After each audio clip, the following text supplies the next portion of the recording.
Hi, everybody. Welcome to today's Career Chat. I'm Krista Harmon, a workforce development consultant with the Kent ISD. I'm so glad to have Rusty Flewelling with us today. He's a sanitarian. Welcome, Rusty. Hi, thanks for having me, Krista. So we like to take our career mentors back to high school age. When you were 15 or 16, Rusty, tell us what you were thinking. Did you think you'd grow up to be a sanitarian? So I had never heard of a sanitarian when I was 15 or 16. I was planning when I went to college, I was going for science, but I was planning to go to something like dental school or chiropractic school. Never really wanted to go the med school route, but one of the kind of sub med school routes. And as I got through college, I realized, man, it wasn't really for me, and I liked the outdoors a lot more. So the outdoors was the factor that you're like, something's not going to fit here about being trapped inside all day. So that started you kind of looking a little differently. Yeah, so originally early in school, I did the biology and the chemistry and genetics and those kind of classes. And kind of my last year of college, I was losing interest in it and had taken an environmental sciences class just as a filler class and really liked it and ended up taking a handful of environmental classes my senior year. I did graduate with a degree in biology, but that was more because I'd already taken all the biology classes that I would need if I went on to school. Yeah, that's great. So let me keep you in high school just for a minute. When you think about, you knew you didn't want to go to med school, but maybe chiropractor or dental, were you a really good student? Did you excel? Or I just want to help students get a kind of a reality check that people always don't have to be the 4.85 students to get to these wonderful careers. What was your high school experience like? Yep. So I was a good student in high school, graduated with honors and that kind of thing. I had always had an interest in science, took advanced. I was kind of before the AP classes, but I took all the advanced kind of science and math classes when I was in high school. So the science part of it was always part of the plan, something I really enjoyed. Yeah, that's great. And I love that you started heading there with these strong math and science skills, which really starts to give you options, right? So you have many things you can do with those kind of degrees. So you go through college. Did you you started feeling kind of like, I'm not sure this is a good fit. And it was that one class, that environmental class, you're like, something about this. Did you start to research at that point to find out what kind of careers were out there? Did someone kind of guide you to that kind of degree? Tell us about that connection point to Yeah, environmental. nope. I kind of stumbled through it. Honestly, the environmental science class was one of the very first classes I had in science or in college. It was always one that I went back to. It's like, oh, I really like this. So once I kind of got to the point of I wanted to do more of a environmental than a true biology medical type of thing, it was just something I went back to. Like, hey, I really enjoyed that class that I took my very first semester of college. Let's look in, or it wasn't really look into it. It was more, let's try some more, just because I'm a lifelong learner. I'm somebody that's always, doesn't matter what it is, I'm always going to be learning about something. So it was, I liked it, I'm going to learn about it. I love it. I love that you've described yourself as a lifelong learner. And young people, if you're watching this, that's something I want you to start self-assessing as you hear Rusty talk. Are these qualities about me? Would this be a good fit for me? So I love that, because that's a unique quality. Not everyone is a lifelong learner, Rusty, right? So you're in college and you kind of kept going back to that original class and you like the idea of working outdoors. So you get your degree in biology. Did you have to get, I guess they help us understand that transition from your 4-year degree to the next step. What was that? Yeah, so after college, I actually substitute taught for about a year. When I graduated college, it was a lot slower job market, and that was something that I could do. I never realized that you basically, to be a substitute teacher, you just need a certain amount of college credits, and you can go be a substitute teacher. So I went and did substitute teaching for a while, and then I got a job as an environmental consultant. So it was a job where I was outside. I was still using science. I really loved the outside part of it, and worked in that for a few years. Yeah, I love that you're helping young people understand that sometimes we don't get that dream job right out of college and we need to do some things that get us a paycheck.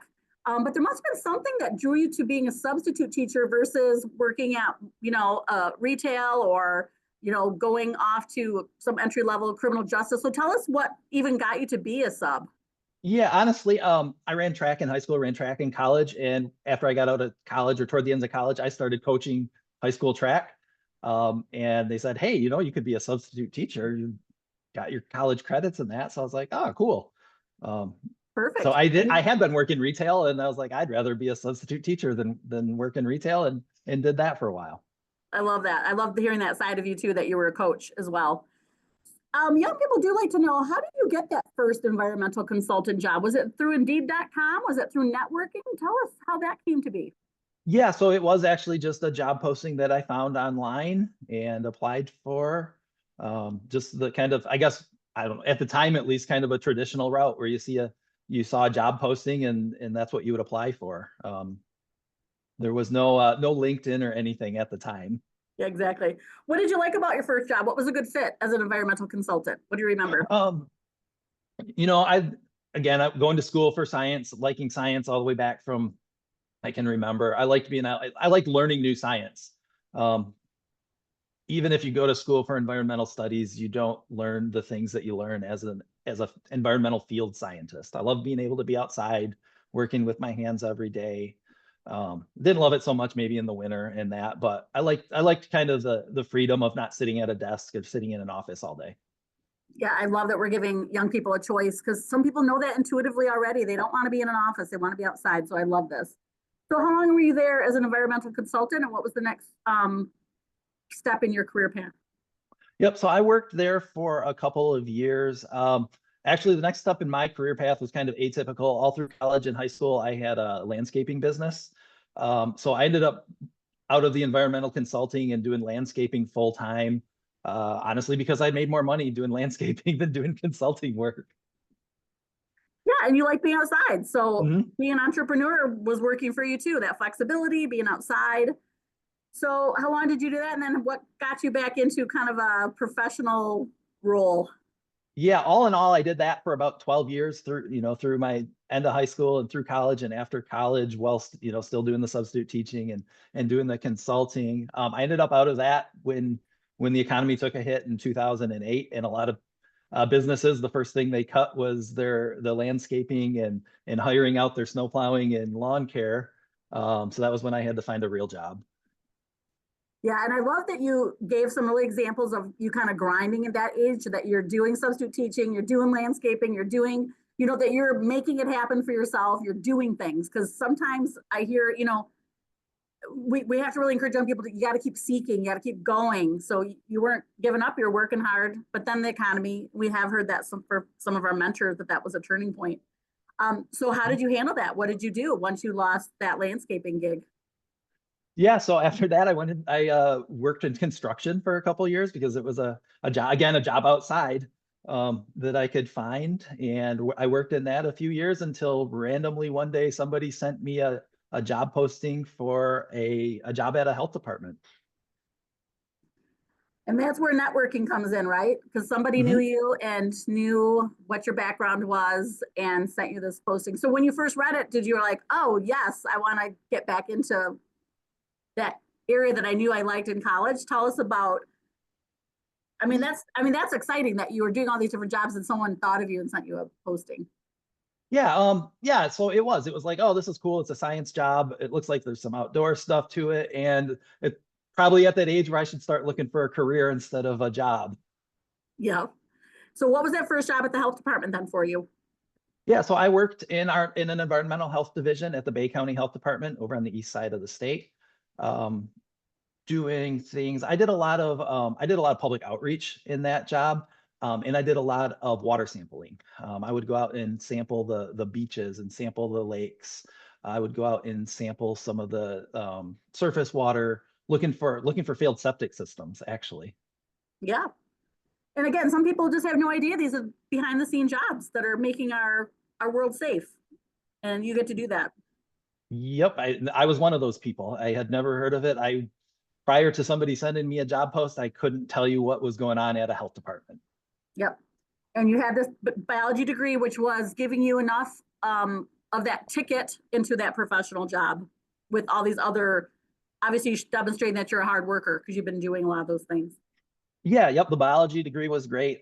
Even now where I work, I would say maybe 40% of us actually have a biology degree. That's what I want to step into now, because young people may not, and some of our adults either, what a sanitarian is. So why don't you share what that is, and then what a typical day might be for you? Yeah, so a sanitarian, I think by definition, is somebody that promotes and protects public health. Um, we have a whole bunch of specialties in the sanitarian job, whether we're looking at water or sewer or earth or lead or food or body art. I think we have about a dozen different programs actually in Kent County that we look at. All of them again science-based, and they all go back to the protection, the protection of the environment, and then so protection of people's health because of the environment. Yeah, so young people, again, is that one of your values? You know, is that something you'd like to protect our earth? So that's again why this would be such a good potential field for you and helping people. So you mentioned some of those, that wide variety of specialties. Um, when you first got that job as a like doing some of that public outreach, did it start to evolve into some of these different roles? Help us understand what was happening and how you end up being a sanitarian in the way you are now. Yeah, so actually that one would have been that was a technician job. I ended up applying for a new job at a different health department as a sanitarian, kind of an expansion of the roles that I'd been working on as our environmental health technician in that first job. So you don't need to get necessarily a master's degree to become a sanitarian. It's all this experience that kind of kept leading you down your career path. Yeah, exactly. I think most places do require a bachelor's degree in science, but no a master's or any kind of registration as a starting point is not required. And I do want to point out the word technician. I think that's one of those titles that a lot of young people aren't aware of, and they're really some really good starting points for careers when you start at the tech kind of position and then keep moving up with the experience. Yeah, that's it. I've talked to a lot of different health departments, and a lot of them do have that technician position, and they use it kind of as a feeder position where you may not, a lot of them don't even require your degree to be completed when you start that technician job. But it does a lot. So many of them that I talk to say, yep, we've hired our technicians, or somebody else hired our technicians. Yeah, because you're proving your work ethic, that you're showing up every day, that you have a good attitude. And that's why young people, when you see it as a career ladder, that those technicians are the jobs where you're starting to prove yourself and get some of those skills. So you applied for the sanitarian. So how did your world change at that point then from that technician job? What was your day-to-day different? Yeah, it changed quite a bit because I moved from the east side of the state to the west side of the state, over to Grand Rapids when I took this job. I moved specifically for the job that I took there, and it was different. It was a lot faster paced. That's one thing that I learned from going from a real small health department to a real large one of the one of the smaller ones in the state to one of the larger ones in the state. Definitely a different pace for it. And you have a lot more responsibility, honestly, going from the technician to the sanitarian. A lot of decisions are in your hands. Yeah, and I think one of the questions I know young people start to think about was, how did you like that's kind of risky for some people to give up a job and apply for something and you're going to move across the state. Like, how are you going to know you know how to do it? That's what young people want to know. Like, how did you know? Did someone train you when you got there? Did someone show you the ropes when you got there? Because obviously you hadn't been a sanitarian yet. Tell us kind of some of that reality of how those changes happen. Yeah, I can definitely speak to that because we seem like we're doing constant training over the last few years. We've been expanding in that, but at Kent County specifically, we have about a 4-month training process when we hire somebody. You have 4 months where you're with somebody almost the entire time, training and learning. Kind of starts out as shadowing almost, just to learn what we do and how we do it. We know everybody that's coming into us has a background in science, so it's not really so much the technical part of it necessarily. It's the learning what we do and what you see. I mean, even after a dozen years, I go out and see crazy things that I've never seen before. Yeah, thanks for sharing that, because I think for most roles out there in the professional world, someone's showing you the ropes. You're not expected. College doesn't prepare you to do all the jobs. It's giving you a certain set of skills, but it's on the job training that's going to really get you ready. Yeah, I think we have one school left in the state of Michigan. I believe Central still has an actual sanitarian degree. But it's not anything, and I could, speaking with the other 50 people I work with, I don't think the vast majority of them had ever heard of the job when they were in college. Yes, and so that is a concern for young people sometimes. They feel a lot of pressure to pick just the right undergrad degree. What would you say from some of your peers? What are some of those undergrad degrees? And can you give our young people that it's okay to not have a sanitarian degree to get to a job like Yeah, this? no, we have a variety of degrees at the health department. Like I said, mine's biology, and I would guess biology, if it's not the prevalent, then it's right up there as far as the most of us that have a degree. We also have people with natural resources degrees. We have people with public health degrees. We have people with geology degrees. We have one or two dietitians on staff that inspect restaurants. So we have a lot of different types of degrees that end up finding their way to this field.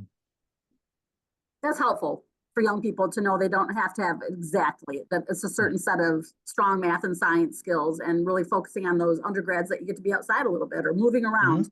Um, so you mentioned some of the specialties, body art and lead and sewer and water. I think you had some pictures you might want to show to help us get a little more sense of what a sanitarian does as part of your day.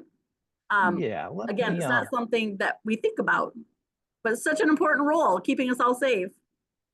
let me share here. Did that come up? Not yet. Did I do it right? No, I probably didn't. It's okay. One Oh, I person's asked why you're gotta pulling hit the it up. They share want button to know. again. Yeah, one of the people in the chat wants to know: do you do your own in-house lab testing at the health department? Or do you send that off? So we used to have our own lab up until COVID.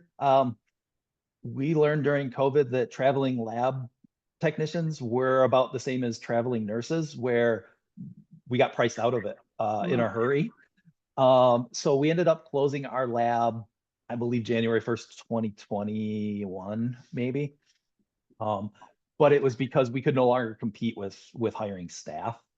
Prior to that, we did have a regional lab for the area where we tested. We were certified for a variety of water testing, and we also did some of our in-house blood testing and pregnancy testing and things like that from our clinical side. That's good to hear.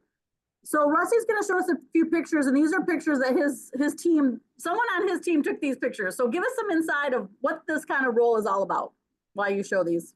Yeah, so I didn't grab any of the super crazy ones, I don't think, but I just wanted to show like some of the stuff that we might find out in the field. So this is a well. So when we have, like I said, I think we have 5 different teams at the Kent County Health Department. So we have a water team, a kind of I can't remember what they call it. It's a goofy acronym, but they do like pools and body art and campgrounds. We have our food team, like you traditionally think of when you think of. I think a lot of people, when they think of inspections, they think of food inspections. Kent County is kind of unique in the sense that we also have a lead team, so we go out and look at homes for lead exposure. But yeah, so this is just a well that you might a wellhead for anybody that happens to be on well water at home. Probably have something that looks like this in your yard. I tried to grab like a picture from each program. So this was a tattoo inspection. So we have people that inspect any licensed body art facility.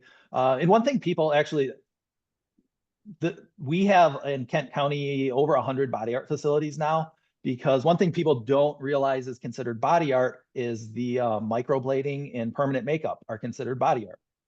So that has expanded rapidly in the last 6 or so years.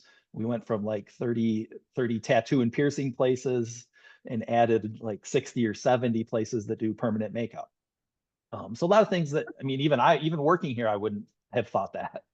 Yeah. Well, what are you looking for? Are you kind of a compliance, making sure that they're doing it like for cleanliness purposes, or like tell me what you're looking for when, or not you, but the team that does this particular. Yeah, so in general, we are looking for things. Every one of these programs has a set of rules. Under most of them fall under Michigan's public health code. Some of them fall under local codes, but we're looking for everything from is the premise clean to are they autoclaving and disinfecting needles and sterilizing? Are they using products that are from an approved source, or is this a restaurant who is feeding people the chickens from their backyard, type of thing. So we're looking at a whole variety of things that encompass both the building and the acts that they're doing within it. Thank you. And so you have to have some type of personality where you're like to follow rules or want people to follow rules. I would think that's a natural part of who you are. Yeah, and it's funny, we actually have a handful of people who were veterans, previous military experience, and they love it because these are the rules, and this is what we're looking for out here. Yeah, so Um, educators, if you have students that are rule followers and like to make sure other people are following rules, definitely make sure they know about this career. Well, what is yeah. this picture of? My goodness, Rusty. So one thing that we do, and again, it's a little more unique to Kent County, but we work with hoarding a lot. So we go to homes where there's been somebody has reported hoarding, and a lot of times it's like a first responder, or like a Meals on Wheels, and they're like, hey, this person, I think they might have an issue with hoarding. So we respond to hoarding things. This was like the least disgusting hoarding picture that I could find to throw in this. But yeah, this was an actual picture that we took out at somebody's house. We also randomly are we have the jurisdiction for meth where somebody has cooked meth. We would condemn a house where meth has been cooked. So a So lot what of are the, random things. yeah, so that begs my question. Do you end up going to court sometimes as part of your job of what you've seen or not? We do, but it's fairly rare. It usually, in the 12 years I've been here, I've never actually made it all the way to where it got to court. And we might do it maybe somebody might do it like once a year. Okay.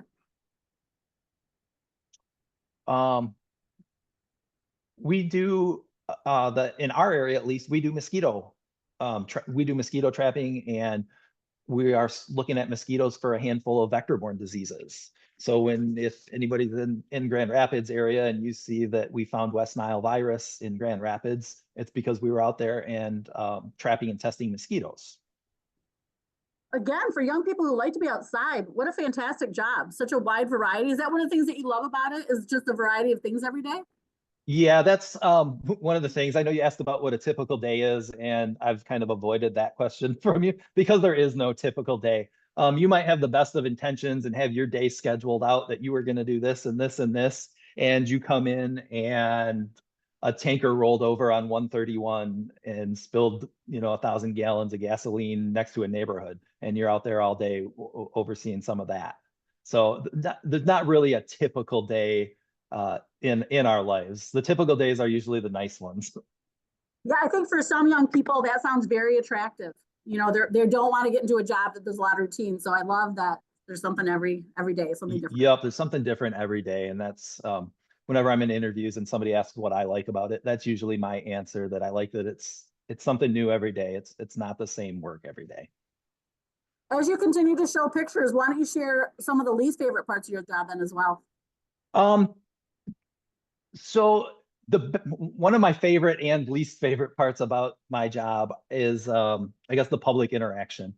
Anybody that's worked in public health in the last 5 years or so, we have what we refer to, I've heard it referred to, I guess, as compassion, or like compassion or empathy withdrawal, where you get yelled at so much that it hurts at times. You do occasionally have the enforcement part of regulation can be tough at times. I mean, I know I showed the picture of the house where it was hoarded there.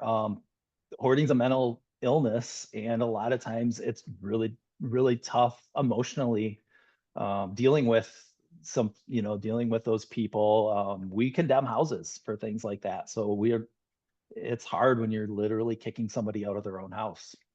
That's one of the toughest things I would say that I deal with, at least.